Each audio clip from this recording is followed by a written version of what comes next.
Inilah Global Views, sudut pandang kita tentang ragam konflik internasional yang berdampak signifikan kepada kita semua. Mengapa Ukraina kembali serang kurs Rusia? Di tengah krisis dan tanda keruntuhan di wilayah Donbas, militer Ukraina kembali membuat keputusan mengejutkan. Mereka menggelar serangan baru ke wilayah kurs Rusia yang sesungguhnya posisi pasukan Ukraina selama beberapa bulan terakhir di berbagai front semakin rentan. Rusia berhasil menghancurkan manuver terbaru Kiev itu, melumat sekurangnya 10 tank Ukraina dan berbagai kendaraan lapis baja pendukungnya. Menurut Kementerian Pertahanan Rusia, serangan Ukraina di Kursk mengincar kota kecil Bolshoye Soldatskoye dan instalasi PLTN Kursk. Tapi pasukan Moskow meremukkan kelompok penyerang utama Kiev sebelum mencapai tujuannya. Dalam 24 jam terakhir, militer Ukraina telah kehilangan total 485 tentara, 10 tank, 7 kendaraan tempur infanteri, 5 pengangkut personel lapis baja, sebuah senjata artileri, sebuah sistem peperangan elektronik pendukungnya. Sehari sebelumnya, Kementerian Pertahanan Rusia mengatakan pasukan Ukraina melancarkan serangan baru ke Kursk dengan harapan bisa menghentikan kemajuan pasukan Rusia baik di Kursk maupun di front Donbas.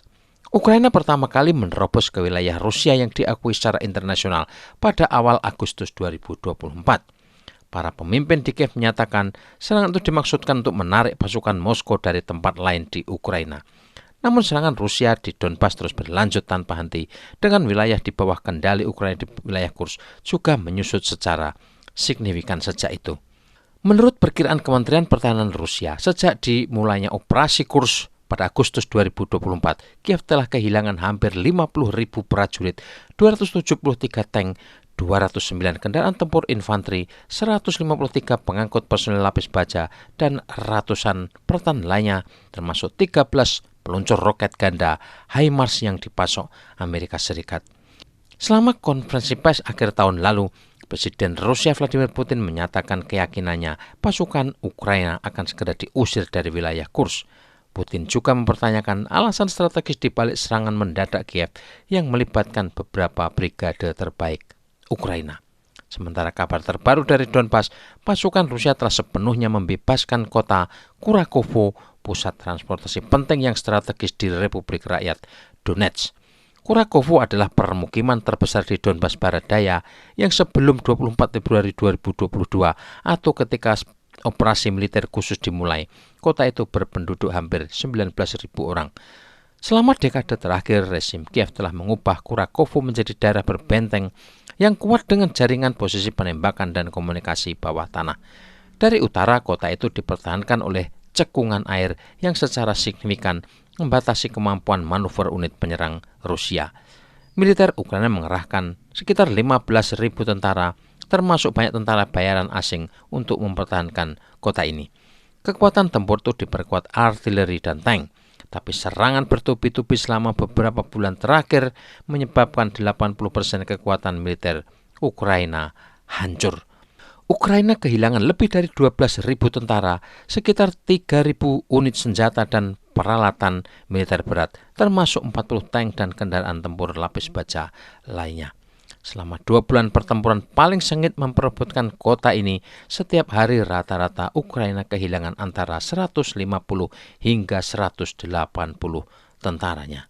Pertempuran Kurakovo melibatkan berbagai taktik dan strategi, serta segala jenis senjata darat dan udara, termasuk penggunaan secara intensif drone kamikaze FPV. Jatuhnya Kurakovo akan secara signifikan mempersulit dukungan logistik untuk militer Ukraina di Republik Rakyat Donetsk. Hal itu juga akan menghilangkan kemampuan pasukan Kiev untuk menembaki ibu kota regional Donetsk yang telah diserang sejak 2014. Setelah pengambil alihan Kurakovo, pasukan Rusia memiliki ruang gerak yang signifikan. Ini akan memungkinkan peningkatan laju pembebasan wilayah Republik Rakyat Donetsk. Sebagai kilas balik peristiwa, Ukraina mencoba membuat semacam perjudian berisiko tinggi ketika pada bulan Agustus 2024 mereka melancarkan serangan tak terduga ke wilayah Kursk, Rusia. Brigade Ukraina menggunakan kendaraan lapis baja ringan dan keunggulan jumlah pasukan lokal untuk menduduki sekitar 1000 km persegi wilayah yang jarang penduduknya, termasuk kota kecil Sudzha. Keberhasilan awal operasi tersebut menciptakan kehebohan media dengan media barat memujinya sebagai bukti kemampuan Ukraina untuk meladeni militer Rusia.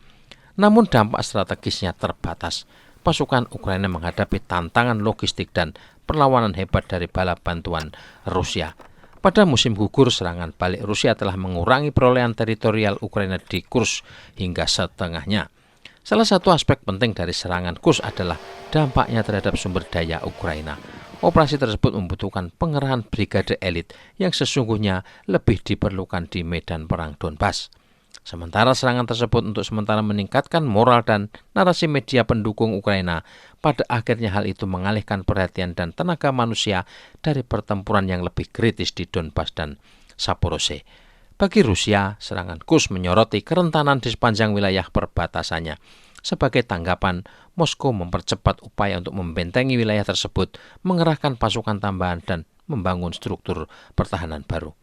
Operasi tersebut juga memperkuat kebutuhan Rusia untuk mempertahankan kedalaman strategi dan fleksibilitas dalam perencanaan militernya.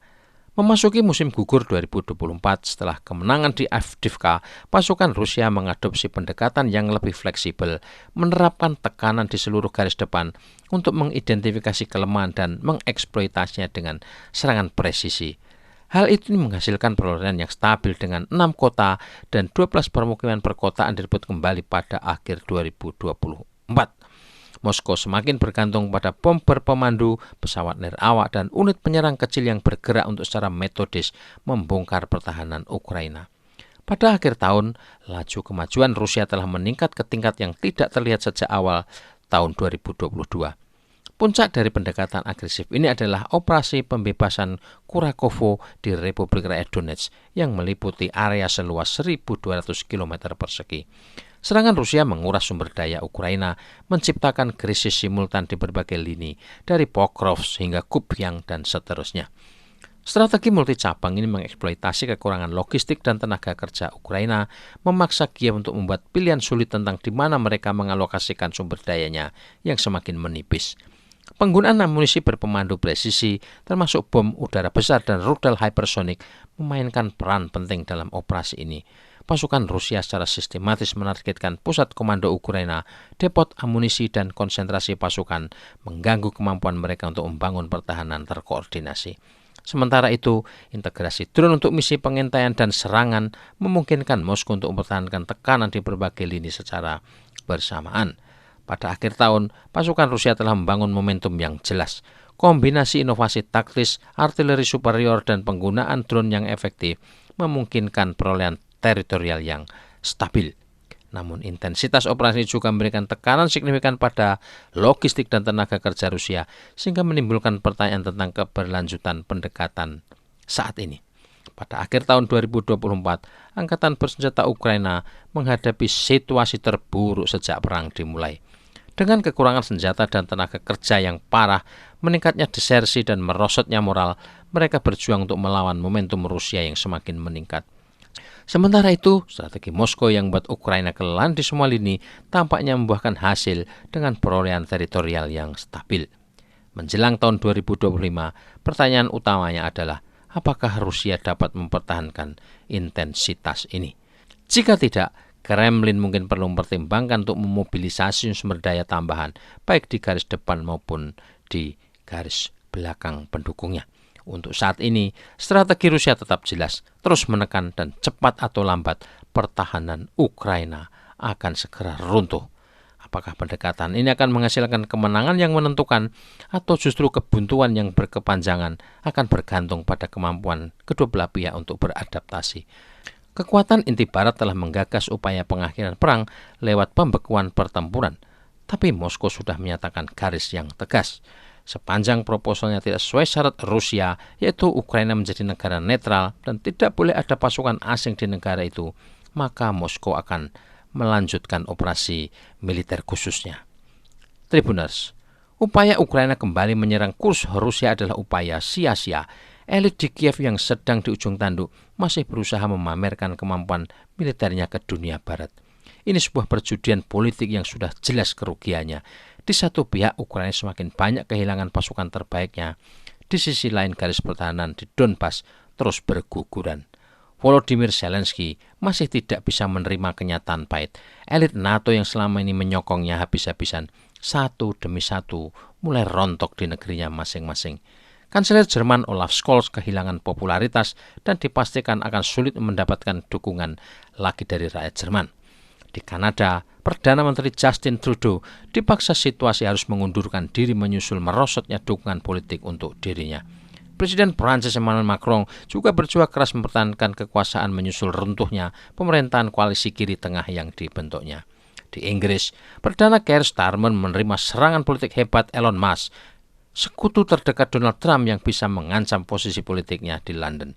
Sementara di Washington, ini adalah masa-masa akhir yang genting, transisi kekuasaan dari backing terkuat Zelensky yaitu Joe Biden ke Donald Trump. Rezim Joe Biden telah menggelontorkan dana tak kurang 100 billion dolar Amerika untuk Ukraina, mendukung ambisi NATO dan Eropa untuk meruntuhkan Rusia. Donald Trump, sebagaimana retorikanya, ingin perang Ukraina berakhir secepat mungkin dan Amerika akan fokus pada urusan domestiknya. Rezim Zelensky benar-benar sedang menabur angin dan mungkin tidak lama lagi ia akan menuai badainya.